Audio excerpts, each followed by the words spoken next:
नवी मुंबईच्या महापौर निवासस्थानावर नाईक कुटुंबाची मक्तेदारी आहे का असा सवाल आता उपस्थित होतोय। अनेक वर्षांपासून या महापौर निवासस्थानात नाईक कुटुंबाव्यतिरिक्त कोणतेही महापौर राहायला आलेले नाहीत। भाजपचे मंत्री गणेश नाईकांचे पुत्र संजीव नाईक हे महापौर असताना याच ठिकाणी राहायचे। त्यांच्यानंतर महापौर झालेले सागर नाईक हे सुद्धा काही काळ या महापौर निवासस्थानी वास्तव्यास होते।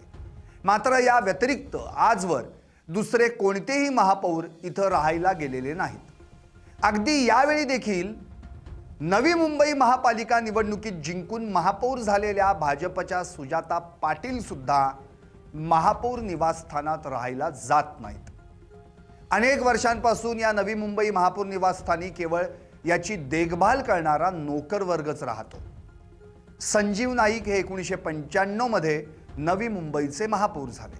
त्यानंतर 2000 आणि 2003 मध्ये ते अडीच वर्ष महापौर होते। एकूण 3 वेळा त्यांनी नवी मुंबईचं महापौर पद भूषवलं। नवी मुंबईच्या राजकारणात त्यांनी मजबूत पकड निर्माण केली आणि काहीशी तशीच पकड त्यांनी या महापौर निवासस्थानावरही बनवल्याचं दिसून येतं। नाईक कुटुंबाव्यतिरिक्त इतर कोणताही महापौर या नवी मुंबईच्या महापौर निवासस्थानात राहायला तयार नाही।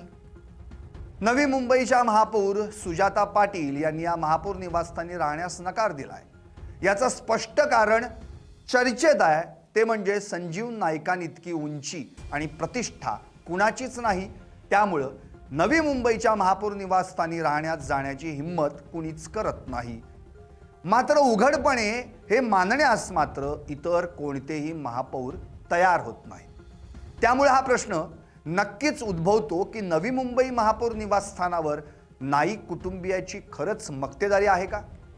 बरं, हे प्रकरण इथवर येऊनच थांबत नाही, तर या महापौर निवासस्थानात कुणी महापौर राहण्यास तयार नसतानाही या निवासस्थानावर उधळपट्टी मात्र सुरूच आहे।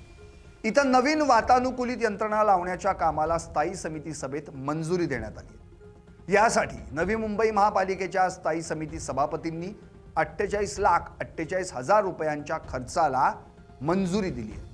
आता जाता जाता आपण पाहूयात, जे महापौर निवासस्थान कुणी महापौर वापरत नाही अशा ठिकाणी जनतेच्या पैशांची उधळपट्टी मात्र कशा प्रकारे सुरू आहे। याचाच आढावा घेतलाय आमचे प्रतिनिधी सिद्धेश म्हात्रे यांनी। मी सध्या उभा आहे नवी मुंबई महानगरपालिकेच्या महापौर निवास या ठिकाणी।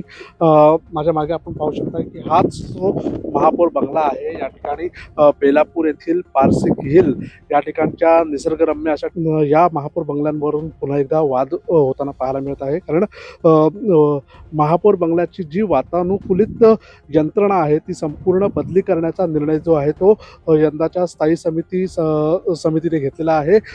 स्थायी समितीने एकूण 48,48,000 रुपये इतका मोठा खर्च जो आहे तो या महापौर निवासातील वातानुकूलित यंत्रणा बदली करण्यासाठी आता खर्च करणार आहे। मात्र महत्त्वाची बाब ही आहे की इतका खर्च होत असताना या महापौर निवासस्थानाचा वापर मात्र ज्या महापौर आहेत सुजाता पाटील या करणार नसल्याचं पुन्हा एकदा समोर आलेलं आहे। महापौर निवासस्थानाचा जो वापर आहे तो नाईक कुटुंबातील सदस्य जेव्हा महापौर झालेले आहेत, ज्यामध्ये संजीव नाईक असतील, त्याचबरोबर सागर नाईक असतील, यांनी या महापौर निवासस्थानाचा वापर जो आहे तो केलेला आपल्याला पाहायला मिळाला। मात्र त्यांच्या व्यतिरिक्त नाईक कुटुंबातील सदस्यांच्या व्यतिरिक्त जे कोणी महापौर या ठिकाणी झालेले आहेत नवी मुंबईचे, त्या सदस्यांपैकी कुठल्याही महापौराने महापौर निवासस्थानाचा वापर जो आहे तो आतापर्यंत केलेला नाही, अशा प्रकारची माहिती समोर येत आहे। यंदाही ज्या महापौर आहेत सुजाता पाटील त्या देखील या महापौर निवासस्थानाचा वापर करणार नसल्याचं बाब स्पष्ट होते।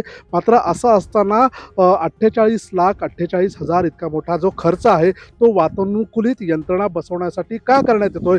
नवी मुंबईकरांचा जो पैशांवरती एक प्रकारे हा डल्ला मारण्यात येतोय, अशा प्रकारच्या ज्या प्रतिक्रिया आहेत त्या नवी मुंबईकरांकडून व्यक्त होताना पाहायला मिळत आहेत। आणि त्यामुळे आता तरी एवढा खर्च झाल्यावरती ज्या महापौर आहेत त्या या महापौर निवासस्थानाचा वापर करणार का, हे पाहणं महत्त्वाचं ठरणार आहे।